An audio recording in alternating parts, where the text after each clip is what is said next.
action.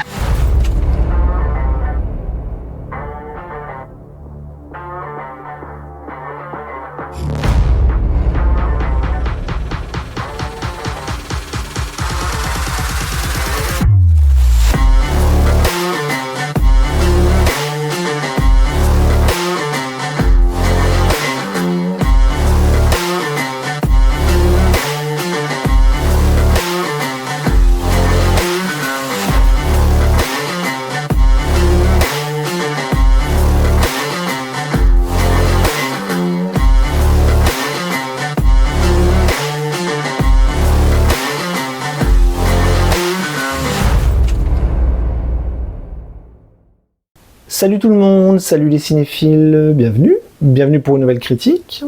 Alors aujourd'hui on va parler série avec la saison 1 de Présumé Innocent. C'est parti. Présumé Innocent est une mini-série américaine en 8 épisodes créée par David Kelly. Au casting on y retrouve le très populaire Jake Gyllenhaal, Ruth Negga ou bien encore l'excellent Bill Camp. Il s'agit ici de l'adaptation du roman du même titre de l'écrivain américain Scott Turow, publié en 1987. La série est la première adaptation télévisée du livre après l'adaptation cinématographique de 1990 avec Harrison Ford et Brian Dennehy, réalisée par Alan Pakula. Niveau production, David Kelly est un scénariste et producteur de séries télé américain. C'est l'un des plus prolifiques scénaristes de la télévision américaine.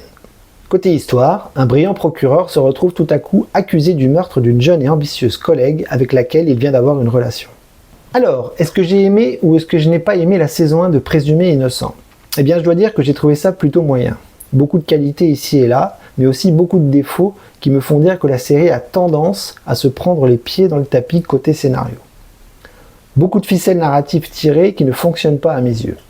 Des rebondissements faciles, des incohérences multiples, des twists simplistes et j'en passe.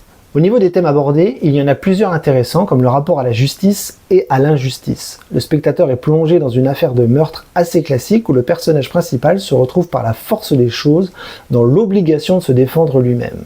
Profession d'avocat oblige. Tout au long de la série, on tient le spectateur en haleine entre les fausses pistes et les faux semblants. Coupable, pas coupable, il faut attendre la fin des 8 épisodes pour savoir. Ce qui est facile mais très malin dans des films ou des séries qui se passent dans le milieu de la justice. Rien de bien nouveau. Spectateurs, jurés, même combat. Autre thème abordé, le rapport au pouvoir et à la politique.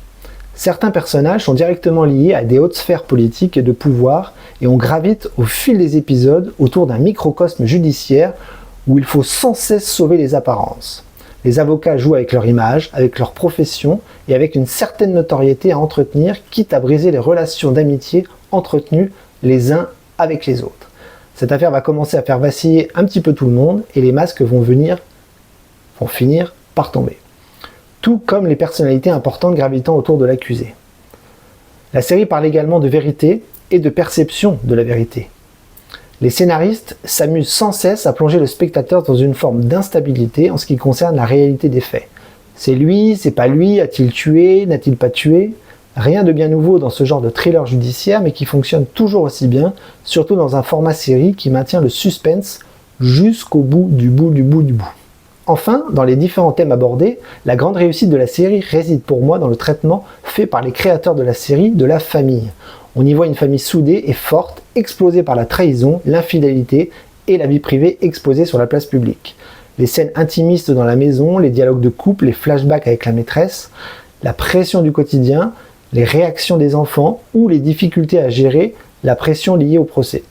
Tout cela est très bien retranscrit, c'est assez prenant en termes de mise en scène et d'interprétation. Maintenant parlons un peu de la forme de la série. On a ici une photographie assez sombre, filmée un peu comme un polar ou un thriller psychologique. La mise en scène est dure et intense, une tension dramatique assez palpable. Les acteurs sont plutôt bons, sauf peut-être l'acteur principal qui manque un peu de profondeur à mon goût. Bizarrement, Jake Gyllenhaal n'est pas paru crédible dans ce rôle d'avocat, coupable de crime. Son jeu est assez monofacial, il a du mal à se lâcher et dans ses plaidoiries, un peu de réalisme manquant et flagrant. À la rigueur, seule chose qui le sauve un petit peu, ce sont les scènes intimistes avec sa femme ou sa maîtresse. Mais c'est un petit peu trop peu à mon goût. Ma note ne sera donc pas très surprenante, j'ai mis un B-. Pour moi, c'est une série moyenne qui ne décolle jamais vraiment. Peu de surprises, pas mal d'incohérences scénaristiques et surtout un final raté et totalement surréaliste et incohérent. Je vous laisse découvrir la chose si vous le désirez, mais pour moi ça ne fonctionne pas du tout. La série est visiblement reconduite pour une deuxième saison. Pourquoi? Alors là, du coup, je ne comprends rien. Ça n'a aucun sens, la chute est tombée dans cette première saison et ça n'a pas vraiment de sens de continuer. Une autre histoire? La suite de ce même procès? Une vraie interrogation à mes yeux. Sur ce, je vais vous laisser sur cette critique. Je ne suis pas sûr de vous avoir donné envie de la regarder, mais si vous aimez les films et les séries de procès, vous aimerez sûrement. Pas très subtilement écrite, je pense qu'il existe beaucoup mieux en termes d'écriture et de réalisation. A très bientôt pour une nouvelle critique. Un film, une série, je ne sais pas encore. Nous verrons. Sur ce, je vous dis à très bientôt et coupez!